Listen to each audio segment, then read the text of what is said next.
information. Or call in and leave us a message at 936-647-3776 with your questions. Get seen on TV, YouTube, and heard on our podcast, FM, and internet radio. Support your local radio station with Lone Star Community Radio.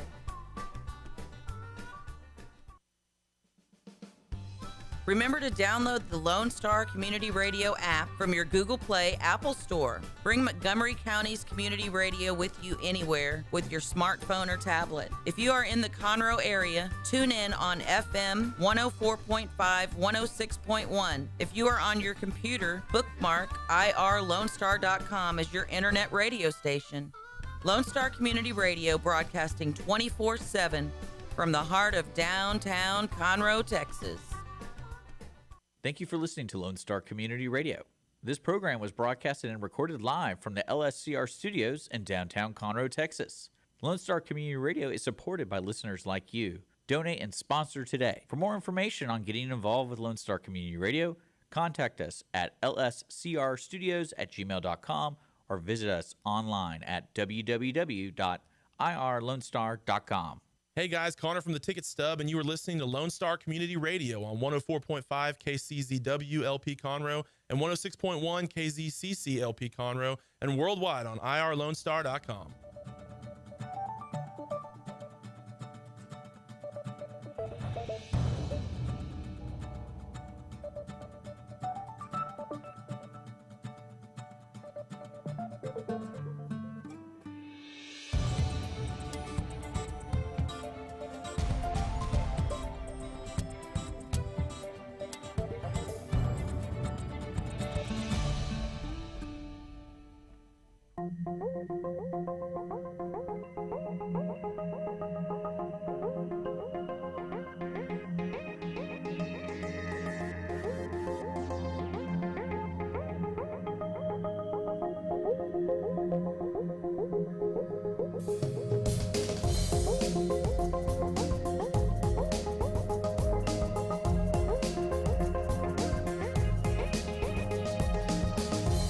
Good morning, ladies and gentlemen.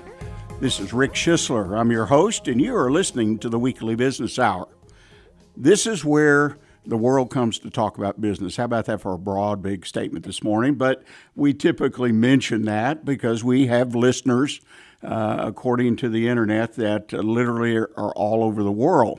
Of course, most of our listeners are right here in Montgomery County, which is the best place right now, in my opinion, and I'm sure there's some argument about that out there, but the best place in the world to do business.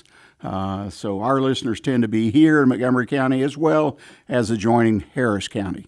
But the big difference today, I read this last night, our population increased a little over 4%. Harris County's increased 0.07, which is basically nothing. So we're growing, they're not. Great place to be. And we're going to talk about that today. One of the important aspects, I believe, of being in business, particularly for yourself in a small business, and that's networking. I have a wonderful guest, I should say a friend, a longtime friend of the show. Stacy Harris is joining us today. And my opinion, she is the premier networking coach in the greater Houston area. So we'll just spread that out. Thanks. It's about 10 counties, right? I'll take it. There you go. Even if you're just making stuff up, it sounds good. Yeah. Well, it's the truth as far as I'm concerned. Stacy, welcome to the show. Thank you so much. It's good to be back. Good Well, to see I you. appreciate it. It's been a while since you've been here and It has. shared your wisdom and knowledge with us, which I am a believer. You know how to do it. You know how to convey that to people, and most importantly, you somehow, some way know how to get them to do it. And that's what's important, right? Yes, they do. Is to not only give them the tools, but somehow motivate them to use those tools. Well, let's get an update on you. What have you been doing the last couple, 3 years? Oh my goodness. I've been with Network in Action. I have 5 franchises with it. And so that's been 8 years, just had my 8th anniversary with it. And so I'm a matchmaker for business owners, put people into groups where they will have good synergy, be able to send referrals to each other. Working with individuals. I started a consulting company about 1.5 years ago. And so I'm now working more in the corporate arena with sales teams and teaching them how to network effectively so their time spent networking turns into profitability for them. Keynote speaking at different conferences and events and things like that on the topic of networking. So as you know, my husband had a life-changing health event about 7 years ago. And I'd always loved networking, but his life was literally saved by my networking contacts that I had made over the years, almost 7 years ago. And that has put an even bigger passion in me about networking and just sharing with people the effectiveness that it can have. So just working on all of those things all at the same time. Staying busy, there's yes, no doubt. And keeps you're me out in of a trouble. wonderful place. Again, Montgomery County. Yes, the I agree. Woodlands, We're so blessed to be here. Mm-hmm. It's amazing. It's funny you should say that your network played an important part in getting the proper treatment for your husband. Because I had a similar situation 5 years ago. Yeah. But it happened to be my best friend, but that's sort of networking. You have It is. a group of friends. And this was a friend of mine that we've been friends since high school. And it was just kind of interesting because I was literally dying in a hospital here. And he happened to call because his wife had talked to my wife. Yeah. He was traveling. And he stepped in, and the rest is history. Wow. Because we got moved to a different hospital, different team of people. Yes. And just I can't thank him and the Lord enough. Yes. Because it did absolutely save my life. There's no question about that. Yeah. So Yeah. it is important to network, folks. I mean, is. obviously, if nothing else, to save your life. I mean, would say that's the name of my book is going to be Network Like Your Life Depends on It. could almost do some kind of talk show like that. Yeah. What saved your life, Here we go. Yeah. Well, networking, to me, it's a critical tool. It's a tool that so many people start a business, because I love to talk to people who are thinking about going into business. They're checking, they're maybe drafting a business plan. And I talk to people all the time. I give them an hour. I said, no charge. I want to hear what your story is, what you're doing, and I'll point out anything I see. And relationships, networking, are usually not in their mix. They don't necessarily have the skills. They've got a great idea. They've got a new product, or they think they can improve on something that's being done, which is a great place to go as well. Yes. But they have no networking skills. Right. So how do I start? I mean, I want to start a business. I'm enthused. My family's backing me. They're enthused. But I know I've got to go out there and meet people at some level to generate interest in buying my products or services. Yep. It's a great question. And so many people are very intimidated by networking, and they think they have to go to a big Chamber of Commerce event and walk into a room full of 100 people they don't know and stand up and talk in front of them. And so that keeps a lot of people from doing that. But I always tell people, start where you are. Networking is just talking to people. It is just building relationships, and that's really all it is. And so start with the people that you already know when you are beginning a business, because so many people think if they build it, they will come. It was a great movie, but it's a terrible principle in business. And so just because it's there doesn't mean anybody's going to find out about it. So talk to the people that you already know, your family, your friends, the people you go to church with, the people that your kids go to school with. You're standing in carpool lines at soccer games, sitting in the stands, different things like that.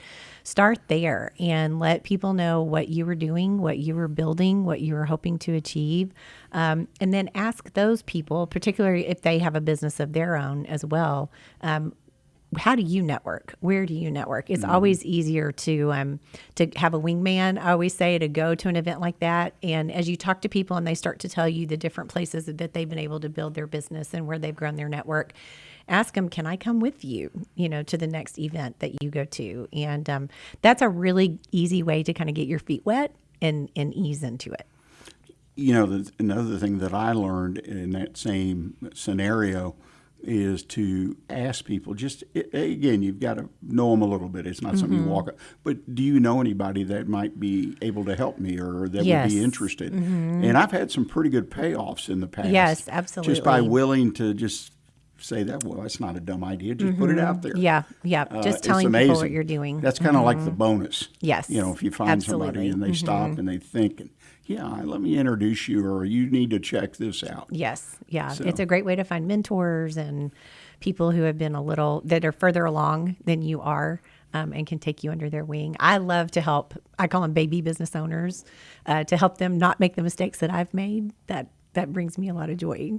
Yeah, well, that's what I spend my hour I and know a cup of you coffee do. just talking. It's kind of a hobby of mine, if you will, not Yeah. in a sense, but I really, really enjoy it and take it very seriously. What is the primary reason that people struggle with networking? I mean, yes, you mentioned the Chamber of Commerce meeting. Well, I was at a Conroe Chamber breakfast this past week, and sure enough, you could identify the people that were struggling. Yes. Because we did that standard around the room, everybody gets Stand 30 up. seconds, and that's more of an introduction, but they also were the ones that when it was over, they were gone. Yeah. I mean, and I had picked out. I always pick out 3 or 4 people I'd like to. You think you can know, help? based on what they. Sure. And it's amazing how many are just gone. I Yes. mean, like they ring the bell, and they're gone. And I've always found you make really the before and after the meetings are the yes, prime time, right? Definitely. Yes. I'm usually the last one to leave those. Most of the time I'm closing the doors. So, I think the reason people struggle, it's very intimidating, but they go into it unprepared. And so when it comes their time to stand up and say who they are, what they do, what problems they can solve for people, they stutter and get flustered and that kind of thing because they haven't thought about that elevator pitch. What are they going to say when it is their turn to speak? And so whenever we're unprepared for anything, we're nervous. It makes you very nervous. And so I think that's a lot of it. It's, coming to an event, a networking event, not having your business cards ready, different things like that. All of those things make people really feel unprepared and really insecure about being there. But I think also it's just a fear of the unknown as well. If they have never networked before, they don't really know how to start the conversations, how to connect with people, how to ask good questions, all of those things. So it really is a skill that people have to develop, and it's done through practice. That's the best way. You can read about it and things like that, but the best thing that people can do is just jump in. It doesn't have to be a huge event. It can be just practicing talking to somebody in the line in front of you at Starbucks, just talking to strangers. Right. No, you're right. In making Yeah. making a conscious effort every time you talk to somebody. Yes. Yeah. It really works. It does. It You know, does. one of the things that I've learned in talking with these baby businesses or people thinking about going into the business is to kind of dig into the psychological aspects of what their character, who they are, what they enjoy, what they don't enjoy. Now, Yes. I'm not a psychologist, don't want to be one, but the idea, and I find a good number of people have gone into a business that really doesn't fit them. And now the fear of networking or talking to people obviously will be right up there. But if you go into a business that is going to be full of one-on-one and forever networking, some businesses are, and you don't enjoy it or are not open to learning that skill, you need to stay away from it. I mean, well, I talk to people and I'm amazed. And I said, well, why are you going into this type of business? And it requires this and this and this. Does that kind of fit with what you're looking for? Does that fit you? And I've done some writing and research on it, and it's really interesting.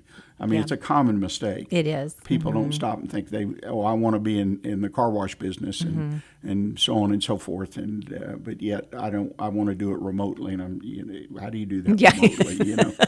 Well, at some point, I guess you can get it big enough. I have that Where you can conversation. hire that out. Yeah, when people are exiting, and I'm going to keep the business. And I'm going to, they're going to send me a check. Well, who's sending you a check? Right. Right. Yeah. Yes, Yeah. yeah. Cash business. Yeah. I appreciate it. Yeah. So But I do want to say psychologically, I mean, some people just aren't cut out for it. they're not, but I do think that it is something that everyone can do. You hear a lot of people introvert, extrovert. If you're an extrovert, you're going to be good at networking. If you're an introvert, you're not. And I think people kind of have that mindset. But I think that's very, very false. Anyone can do networking, but you just have to figure out how to do it where you're comfortable in a way that is comfortable for you. Introverts are actually usually better networkers than extroverts. They don't enjoy it as much, but they're better because they're better listeners. They tend to ask better questions. So learning how to network in a way that is comfortable for you and your personality, even if that's just one person at a time, not ever going to a big event, that can be done. Yeah. Mm-hmm. Well, what you do, what I'm hearing, I think I hear you say, is you give them the tool or tools. Yes. And so, I once, this has been some years ago, was talking with a young man that had an idea of going into such and such. He was going to do such and such. It's kind of, interesting. Well, first of all, he was very excited, which I think they should be, but not so excited they overlooked things. But two, the networking wasn't something particularly that he says he would enjoy, right? But he was excited about the business, and he says it really boiled down to getting the tools, right? And reaching a certain comfort level. Yes. And I've actually seen people like that once they're into it, a year or two down the road. Me too. And the business is successful. Doing well. And they see it. Not that they become maniacs, networking maniacs, but they're really, really good at it. They see that it works. Yep. Yes. Yeah. When it's income producing, it gets a lot more exciting. That's exactly true. So, no, I didn't want to cut off people because of their psychological profile that they can't network, but they have to commit to doing the work, right? Yes. Networking to build that tool and to have it where it works for you effectively. What is the biggest mistake? This is always something that strikes me. Again, I'm thinking back to last Thursday morning in that breakfast, and there was it was a smaller crowd, 50 people, and watching each one, because I just happen to, and listen to what they're saying. That's when I remember to put my hearing aids in. That was on the checklist too. But anyway, what's the biggest mistake people make? Because you see mistakes. I do, yeah. Well, with the 30-second time. thing, it's only 30 seconds. Yes. But you say, gosh, you didn't do this or that. And I watch them for a lot of reasons to learn. Yes, yeah. So what is the biggest mistake that people make in general these days? The biggest mistake that people make in that is the mindset that they have going into it. That most people go into it with the mindset of, how can these people here help me? Instead of how can I be of value and help the people that I'm going to meet. And when you have that shift in mindset, when you go into an event with no expectations, except that I'm going to help as many people as I can, whoever I talk to, it takes all of the pressure off of you. Because when you go into it with the mindset of who can help me, you tend to perform. You want to perform, impress. You're always thinking of the next thing that you're going to say that's going to make this person know that your product is of value or your service it should be sought after, things like that.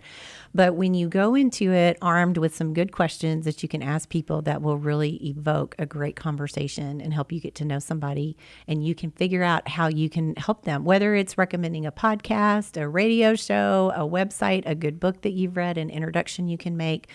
All of those things create a lot of value and a lot of credibility for you, and people will want to reciprocate that. And it's just the beginning of a better relationship that way. But when you go into it saying, okay, I'm going to see what I can get out of Rick today, and how can I impress Rick? How can I get Rick to listen to me? How can I get Rick to want to buy from me? That puts so much pressure on you, and that is going to up the nerves even more.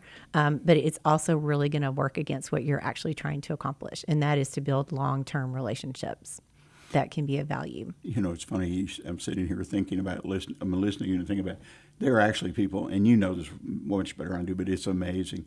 They expect immediate return. Yes. In other words, I'm going to have this conversation with, and they're going to buy from me, sign up with me. Yeah, I always say it's like going on a first date with somebody and proposing and being surprised when they say no. They made a movie about that, I think, somewhere, but that was fantasy. Yeah. No, it's just amazing, And then when they don't get the order, yes, they go away. Well, this doesn't Networking work. doesn't work. Yeah. Yes. Just go on. But it is about building relationships, and that's something I'm going to talk about later in the program today, about the trust factor. And I think that's what I always keep in front of me. I'm here trying to build trust. Yes. And that can take a short period of time, take a long period of time. But that's what I got to build to build customers. That's my opinion about it. I agree. Yeah, it's all about building trust. It is. Yeah. Is my primary goal. There are other things too that you can do. When someone's in a networking environment and they're networking and they're somewhat comfortable or very comfortable, how do I read the room, so to speak, to determine how I should follow up with people? In other words, what am I looking for? What's it all about? Because I can collect 5 business cards. I remember I used to when I first started. That was my success quotient. If I walked that way with 3 cards, initially, they weren't necessarily quality leads, but they're 3 people I talked to, and then I recognized that that's not the right figure to work on. Yeah. So about the follow up, teach us a little bit about that. There are people that you will talk to as you are out networking that you're just naturally going to have a good synergy with, and you just like them. The people that you're just really drawn to, and you have a good initial conversation. I always say follow up with those people, because there is a reason that there is that feeling of goodwill that you feel towards somebody. The warm and fuzzies, or whatever you want to call it, and I always say follow up with those people first, where you had a connection, you had a good conversation, because those people are going to remember you. Conversation is going to flow easier. And you never know. I always say don't ever discount somebody, because we can tend to go in with blinders on and know that, for example, if you are a business attorney, that referral partners for you are financial advisors and CPAs and different people like business coaches. But if you meet somebody that is outside of one of those industries, we can very easily start to discount them and go, no, they can't help me. But you don't know that person you don't know that they're married to a CPA, or that their dad is a financial advisor, or their best friend. So whenever there is a good feeling that you have with somebody, I always say follow up with those people first. It's going to be easier for you, especially if you're just getting started, and just start to build that relationship. Be very clear when you follow up with people and you have that coffee or lunch together, that you are very, very clear about who it is that can help you in business, and ask the same of them. How can I help you build your business? Who are the best people for you to meet? And then turn the conversation around and say, and this is how, we can help each other.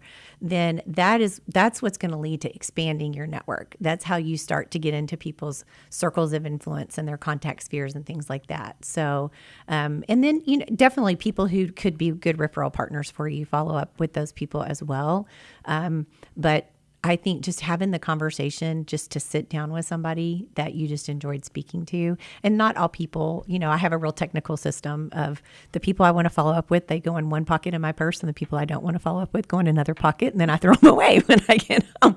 So, not every person is going to be somebody that you enjoyed talking to. Well, there's and that's no okay. doubt, especially they don't have a product or service that you know what you can do or try to help them. And I mean, I think that's a key element, as you mentioned early on, is to have the ability to convey, how can I help you? Right. I happen to be a big believer in the word help. Yes. I use it all the time. I think it's an icebreaker. Yeah. Especially if I've got a problem. Right. And I'm dealing with customer service, insert that word help in the first sentence and throughout.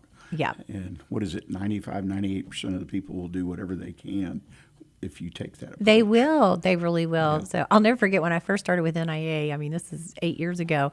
But there was a gentleman who came to one of our meetings, and he was a chauffeur, is what he did. He had his own town car, and he was also a bodyguard. It was a multiple things. And so he asked to have coffee, and I kind of hesitated at first because I thought, I'm not sure how I can help this guy, really with what he's doing. But I really liked him. And so we sat down and we had coffee, and he was just getting started in his business, and he really needed some guidance. And I was able to make some suggestions, just as you do, sitting down with people of maybe, have you thought about this or that? And at the end of the conversation, he said, you have helped me so much. What can I do for you? And I said, you know what? I am looking for somebody in insurance to fill a spot in one of my groups. If you happen to know somebody that is property and casualty, personal lines insurance, that'd be great. And he got this big grin on his face. He goes, my best friend is a broker. is an insurance broker, and that's what he does. I'm going to get him to your next meeting. He did. The guy ended up joining the group for me, So it was one of those things where you didn't see where it was going to go, but it went in a great direction. Right. Just because we had the conversation. And Yeah. I've seen that happen so many times. Yeah, and that's that bonus again that you don't know that that's going to come out Yeah. of it, but it is one of your objectives, from what I understand what you're saying. So that's the other thing about going into networking. You have to think about it a little bit. You got to have a plan. You right? do, What are my absolutely. objectives besides Yes. counting business cards? Yes. And when you go into it with a plan, you are worlds ahead of 90% of the people that are there. You really are. It's a huge advantage when you have a plan going into it. Well, it can never hurt to approach a lot of situations professionally. Yes. Meaning that you're, like you say, and I hope people heard that, 90%, you're ahead of 90%. Yes. Which means that field of that group of that you're in, that you're visiting, whatever, or taking part in, is wide open to you. It is. And the other 8 or 9% or whatever that Right. Go in professionally. Well, ladies and gentlemen, we need to take a quick break here. I appreciate you listening to the program today. And we're going to continue our conversation with Stacy. So please stay with us, and we'll look to talk to you more about networking.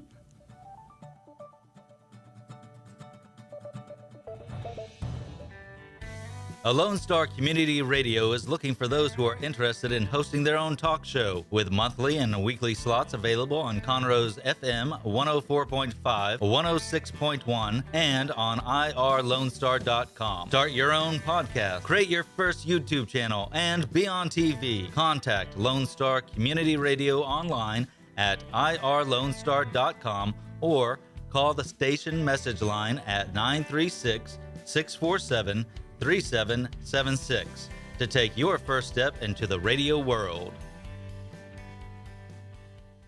Second Saturday Divorce Workshop provides unbiased information to help you understand your options and move forward with your life. This divorce workshop is for you if you are contemplating divorce, in the process of divorce, already filed for divorce, or post-divorce. You will explore the emotional, legal, and financial aspects of divorce from professionals who have guided others through divorce. For more information on this divorce workshop, contact SecondSaturdayWoodlands.com or call 832-375-0900.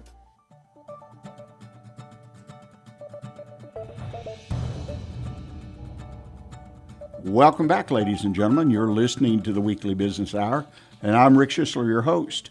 Don't forget that if you have a question or a comment about the show, and when I mention question, I'm talking about a question about your business. That's great. Just drop me an email. It's Rick, R-I-C-K, at irlonestar.com, right here to the station. Just send me your question. We do have a mailbag segment from time to time on this show where we publicly answer your issue or your question. So please, if it doesn't make the show, that's fine. I still respond to you. Rick, R-I-C-K, at irlonestar.com.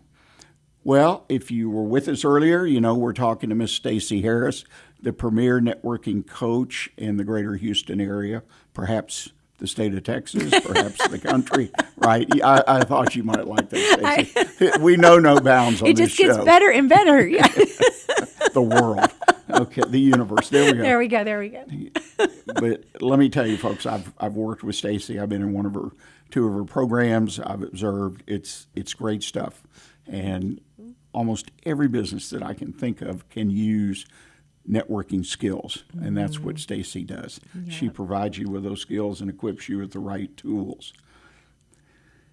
Earning trust. We kind of left the first segment talking about trust.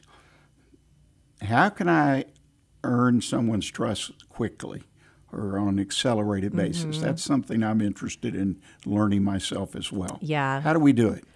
You know, it's funny. I met a gentleman back in May, and he was someone I was so impressed with him. He's a coach. He's a very he does a lot, coaches a lot of CEOs, multi-million dollar companies. He's been extremely successful in his career. And I was invited to come and speak to a group of business owners that he works with in a group setting about networking. Met him, and I just was taken aback with his knowledge. And I remember talking to my mom, I was telling her about it, and I said, this is a man, I want to earn his trust. And so I invited him for coffee at my office, and he and his wife, I said, I would love for y'all to come. I would just like to get to know you. It ended up, I was speaking down in Houston, but he actually lived in the Woodlands, and how we hadn't run into each other, I don't know. I thought I knew everybody in the Woodlands, but I didn't. And so he came and we had a great coffee, and I really, he was very, very kind to me. But he was a little almost, not suspicious, but cautious in us sitting down, because you could tell he was used to people just taking from him all the time. And so I very purposefully made our hour together all about him. Now, he would turn it back to me, but I would go back to him as quickly as I could. And I just found out, what it was that he was trying to do with his business, what would be helpful to him. And within a very short time, I was actually able to send him a client who signed on with him. As you can imagine, his clients are very high end. It was a lot of money. I also told him about a program that I've become a part of. It's a coaching program. And he ended up joining that coaching program as well. And so by the end of June, I get an email from him. We met the beginning of May. By the end of June, I get an email from him saying, Stacy, you have done so much for me in such a short amount of time. You have to tell me what I can do to help you.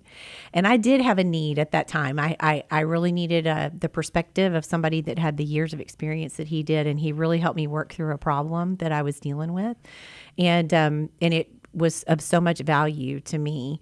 And so we have developed this very quickly in just a few months' time, this trust that we have earned from each other. But that's it. We created immediate value for each other. We heard each other, we understood each other, and we did what we could as quickly as we could.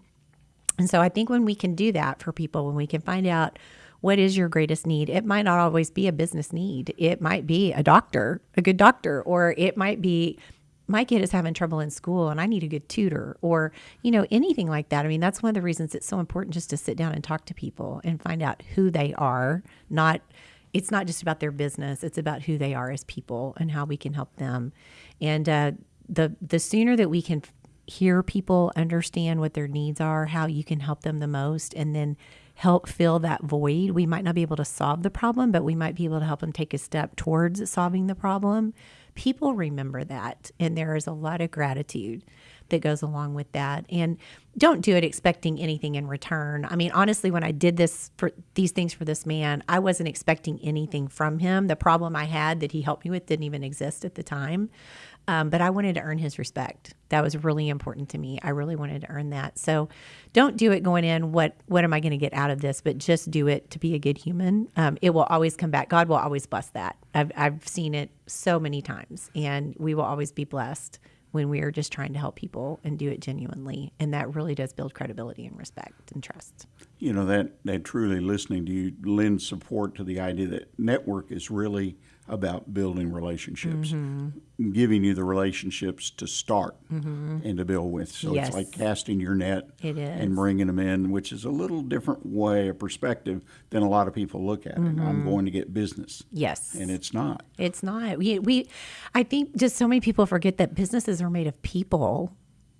Business is just, it's money. I mean, it's a way to earn money, and we all have to have money to live. I realize that. But behind every business is people. And if we are not recognizing and validating and hearing the people that are sitting in front of us, we are not going to get where we want to go. It's just not going to happen. I've learned in my life, because I grew up in business literally from when I was born, literally, because my mom took me to work when I was a baby, is that the most valuable people in general, whether it's a plumber, or it didn't matter what your trade is necessarily, but depending on what you're looking for, is the person who had in the old days that Rolodex. Yeah. Do you have anybody in your Rolodex? Yes. That was the way you said it. Yes. I need a plumber, or I need a Who banker, do you know? or I need a doctor, or I want to sell my business. I mean, any question. Yeah. And the person that had the Rolodex that was valuable. In fact, I think they even did skit or a movie about the physical Rolodex, and I'm protecting my Rolodex. Yeah. And then there was a guy with 4 or 5 of them. He filled them up. Yes. Which was, visible evidence. Yes. And if people stop and think about that for a minute for themselves and their business, about building those relationships, right? And it's not about the count; it's the quality and everything else. But still, the idea that you become a go-to person, and that draws people to you. It does. It absolutely, and it also keeps you in touch with your network. Because like you were a part of my NIA groups, and then you decided, you were busy with the radio and with your show, and you weren't going to be a part of the groups anymore. But we have stayed in touch in different ways over the years, and it's so funny the random people that I will hear from. Stacy, I need somebody to paint my house. I need somebody to, just different things like that, and it keeps me in touch with those people. And we stay at the forefront of each other's minds. You keep their card in your Rolodex, right? I do. On my phone. When I go to the Apple store and get a new phone every few years, when they see the number of contacts I have, they always tell me, why don't you just go home and let it download? It's going to take too long. That's pretty good. To do it here in the store. That's great evidence that you are a networker. There's no doubt about it. Well, and it all leads back to the trust and all this. It's all connected. And I think, and I will encourage people to listen to this program. If you've not gone out and taken part in a network, in a teaching environment, in a class or whatever, and Stacy, if you're here in the greater Houston area, you can take advantage of what she does. Yeah. You do offer a Zoom component? I do. I have an online class that I do about every other month, and then about once a quarter I do it in person. Okay. But it is a 4-part course that I put together. It's 4 90-minute sessions, and it's called Beyond Business Cards. So it is not just about collecting the business cards, like you said, but it is about building the relationships. And so we methodically go through the strategy of how do you develop your networking plan. And so we craft your elevator pitch. We talk about how do you walk into a room of people that you don't know and strike up conversations, good questions that you can ask. How do you follow up effectively with people? And it's just what I call the mechanics of networking, and how to do it the right way, and to make sure that your time that you are spending networking is turning into what you want it to. For some people, they do it for resources. For some people, it's for mentorships. And for others, it's to build a larger clientele. But it's a really easy course. It's very interactive. And yes, most of the classes are via Zoom. So I keep the classes small, no more than 10 people. We do a lot of breakout sessions and practice. So I teach a concept and then immediately put you into a breakout room so that you can practice with each other. A little bit of homework each week. So. Well, there you go, ladies and gentlemen. That validated what I said in the beginning of the show. She covers the world. Yeah. I mean, there we go. Yes. So the premier networking in the world, there's no doubt about it. But that's great. And when we get to the end of the show, I want to make sure you give that contact information. I sure will. Where folks can sign up. This is one of my favorite areas, and is I make an investment, in this case in networking, to develop the tool to make me better. How do I measure that it is being productive? I mean, I actually had somebody come to me one time, started a business, and set up a networking group, and I think it was BNI or whatever. And after a year, 18 months, he did the math to see what business he had gotten out of it. Now, he'd made some new contacts, but his return on investment was pretty short. I mean, it wasn't anywhere near where he needed to be, and he recognized that, and he moved away from it. Right. So we got to measure our results. You do, yes. How do I make sure I don't get caught up? Yeah, it is really easy to kind of get lost because you're in a group of people that you like and they become your friends. But it is very important to track where the business comes from, and whether you have a place in your CRM that you can do that, or it's an Excel spreadsheet that you make, or, whatever. But just to say, Rick Schisler, and he introduced me to this person, and then that person introduced me to this person. It turned into this $10,000 contract, or whatever it might be. But you do need to track those things, because sometimes you might be in a group of people that you really like, but they're not the people who are going to help you build your business. And that's the difference. It's not that those people can't still be your friends and support you, but it is important to find the people that are helping you grow. And it's a trial and error thing. You really do have to just spend the time and really commit. But I tell people, commit 100%. Give a group 1 year. Commit 100%, be there as much as you can, be the best networker that you can be, support people, meet with them individually, find out how you can help them. And if you're doing all those things and there still is no ROI that's coming back to you, then you move on and you go try, somewhere else at that point. But it doesn't mean that there hasn't been value to it. There just hasn't been a dollar value that you've been able to put on it. The return, so it's not wasted time, right? Because you now know that group is not for you and that you need to move on to something else. Well, and I hope during your time in that group, you sharpen your skills. Yes. Mm-hmm. Which should be going on every day. It's funny, an aside here, I worked with someone before I met you that did networking and got some training. And one of their ideas or principles they followed is they didn't stay in a group. They didn't recommend you stay in a networking group more than a year to 18 months. Whether you're getting a good ROI or not, they basically, because that increases your network, because you join another group and you've trying to increase the size of the Rolodex, if you will. So what do you think about that? I mean, that was an automatic that they put you on. I don't necessarily agree with that, because I think that networking groups in general, they change over time. It was just like you were a part of my group and then you got busy and you moved on. And I always tell people that's the only right reason to leave one of my groups is because they have more business than they can handle. But,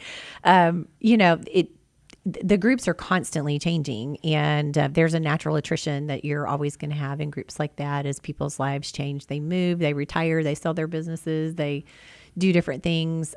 So I think there's a lot of value in sticking with one group, because those relationships just deepen and deepen and deepen. And it's also very important, I think, for people to see you consistently, because then you're in their minds all the time. They're also not worried that you're going to disappear. I see a lot of, especially financial advisors, real estate people, anybody who's dealing with your money, they tend to pop in and pop out.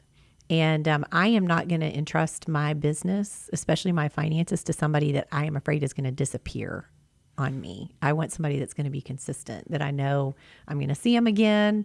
I'm going to be able to talk to them again, and those kinds of things. So I think sticking with a group, it really builds value. And I have found for most realtors, financial advisors, CPAs, people like that, they don't start to get business until right at year one. Yeah, you make a wonderful point, and I tend to agree with what you're saying, because the quality of what you do, and you deepen the relationships, and then things happen. Well, like I was sick, and I had a best friend, and his vested interest was we were just friends, but we've been friends forever. For a long time. And he was gone out of town, but he stopped what he was doing. I told my wife, I'll call you back in 30 minutes. And but he just stopped what he was doing. Yes. And if I just know you, maybe I don't do that. But you had history. I send you a phone number or something. Yeah. There's a big difference. There is. I assure you. There is. And that's not just in a case like mine. It could be a piece of business. It could be an opportunity. Yeah. Someone needs something right now, and if you can fulfill it, I think you develop, but I think people don't need to they need to be aware, and it really comes back to the ROI aspect, is run that ROI once a year or twice a year or whatever, and make sure where you're trending, make your decision partially on the numbers. Yeah. Not just, here's an arbitrary figure, 12 months. Right. And so on and so forth. I think that's true. Yeah. You need to audit yourself, though, too. Yes. How much effort have I really put into this group? How many people have I sat down? If it's a group of 20 people, how many people have I actually sat down and talked with one-on-one at length and really gotten to know them? Have I done something for everybody in the group? Have I contributed to their life in some way? All of those things, because when we're just looking at it, what did it do for me instead of what did I do for this group? If you can honestly say, you know what, I did everything that I could, but I'm just not getting out of this what I need to, then definitely move on. But be very honest with yourself about, what have you, we all know you get out of something what you put into it. How much have you put into the group? The expression is it's much better to give than receive. Yes. Right? We can drop back even on biblical absolutely. ideas to motivate us. There's no doubt about it. And there's such a richness that comes along with having history with people. I've been networking in the Woodlands now for 20 years, and there are several people that we have been together that whole time, ridden the ups and downs of entrepreneurship and the economy going up and down and COVID and all kinds of things, babies being born and parents dying and just all kinds of things. And there is such a richness in the history of friendship, and riding out those storms together and cheering each other on and consoling each other when things aren't going great. So you can't put a price tag on those things. There's all kinds of relationships Yeah. that need to be in your Rolodex on your phone. And the folks that are best at it, like you, they have them all, because you go out every day and you're set, you're equipped, ready to do whatever you need to do or can do, should do, et cetera, et cetera. Yeah. Well, we're almost out of time today, and Stacy, as always, I appreciate you taking the time to join us, because everything that you put out there to people, encouragement and concepts, ideas, just run the gamut. You are just fantastic at what you do. You. And I'm not kidding, folks. I mean, I joke about the world and the country, whatever, but it's now that we have Zoom, right? Everything's possible. But Stacy's got a wonderful track record in doing this and working with people and networking. One final question, and we kind of talked around this, though, is, okay, we're going to a networking event. Maybe we've never been, maybe we've been a few times.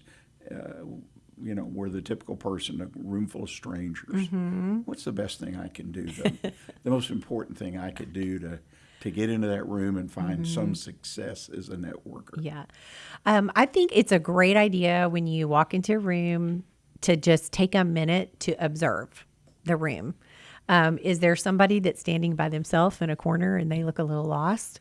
If you can go over and introduce yourself to them, you will be their hero forever. That is a great way to earn some trust and respect from people, just kind of rescuing someone that way. But also look for groups of people who have an open stance. If they're in a closed circle, they probably don't want anybody to come and talk to them right then. But if they're facing the room, that kind of gives you a green light to approach them. And I always will start out just saying, hey guys, I was looking around the room and you look like the group that's going to be the most fun. Can I come in and join you? And people will laugh at that, and they'll look around and go, yeah, we are the most fun group here in the room, and it just makes them feel good. It makes people laugh a little bit. It gives you the opportunity to introduce yourself. Also being vulnerable and just saying, hey, I've never been here before. I don't know anyone. I would love to introduce myself to you guys and find out what you all do.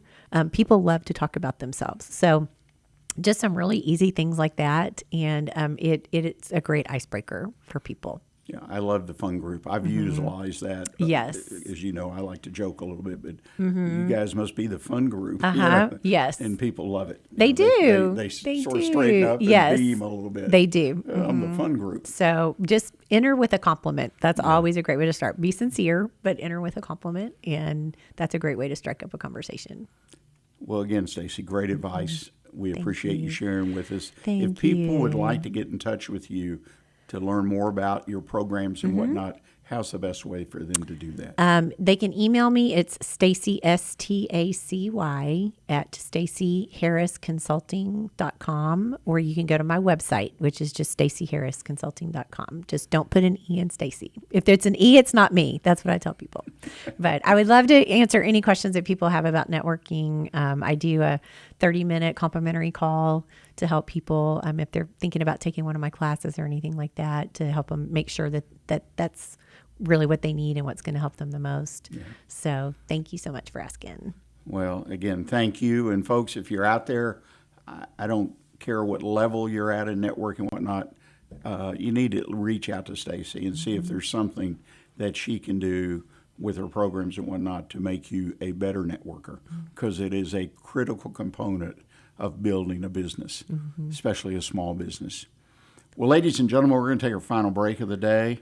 And when we come back, I'm going to talk a little bit about trust. That's kind of interesting. That was an idea I worked on over the weekend to present to our folks. So, oh, good. But it's about politics and business and trust. Ooh.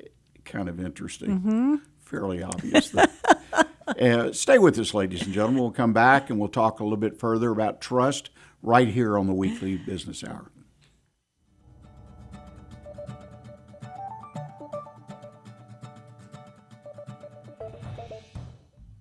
Lone Star Community Radio is ready for the summer. If you or anyone you know is looking for a summer internship, Lone Star Community Radio is a great place to learn the radio and TV business.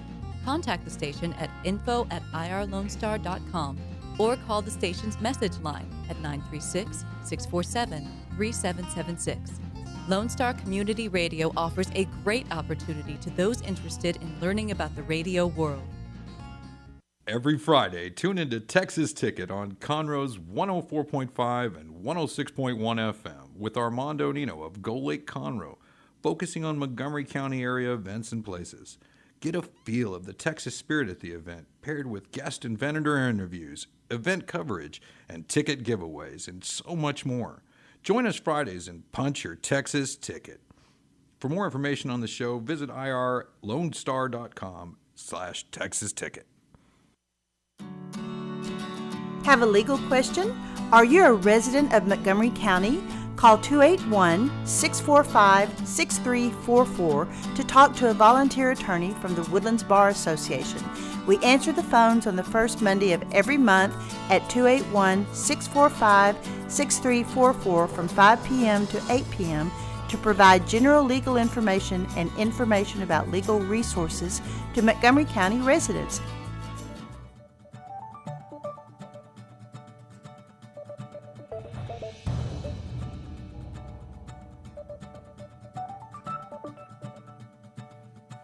Welcome back, ladies and gentlemen. You're listening to the Weekly Business Hour, and this is Rick Schisler. I'm your host. We just had a great segment. I hope you heard it in its entirety, and if you didn't, or you want to share it with someone else, simply check us out on probably Wednesday, a few days, 2 to 3 days, and the program will be posted. One of the places it's posted is on the website of Lone Star Community Radio. So just go to irlonestar.com and click on the shows in the morning, and then you'll see the Weekly Business Hour there. Click on it, and the entire show will be there. So you can re-listen to some of the great networking advice that Stacy shared with us, as well as the balance of the program. So please do that if you have the opportunity. I want to finish out our show today and talk just briefly about trust. And that came up in our conversation with Stacy. I think it's an important element, obviously, in networking, as we talked about. But it's an element that we are drowning right now, the concept of trust, because politics, right? Presidential election. And don't worry, I'm not going to endorse somebody. I'm not sure that business and political endorsements go hand in hand, but everyone has a choice to do what they want to do. But the point is building trust and how important that is for every business to be able to build trust with their clientele. it's just not enough to assume that you build it, they will come, as Stacy mentioned in networking. But the question is, do you need to build trust? Well, the answer to that question is very simple. Yes, yes, yes, yes, yes. Regardless of what you're selling, you need to build trust with your customers and your potential customers. If you pay too much attention to politics, you'll see great in-your-face examples of how not to build trust. And they are applicable to what you're doing in your business, believe it or not, with all that loose rhetoric. Two other things I think you have to do when you build trust. One is do what you say you will do, and perhaps more. Each and every time you have a transaction or contact with a customer or vendor, do what you say you're going to do, and perhaps a little more. And finally, and it's the one that I guess pinches me the most, is never be hypocritical. It's so important, and people miss it. And again, politics exploits that every day. Say one thing, do another. But being hypocritical becomes obvious to people, and it is an immediate shutdown and turnoff to the listener. There's no doubt about it. So make sure you're not being hypocritical in your business, your advertising, your conversations with customers, your development of your products and what you do, and so on and so forth. Very important. So again, politics can teach us how to be better business people. Well, I want to thank Stacy again for joining us, sharing her knowledge and experience in the world of networking. And I encourage you, put it on your calendar next week, 11 o'clock, the weekly business hour. And again, as you go through this week, engage yourself and always keep your focus on what counts in your business. Thanks.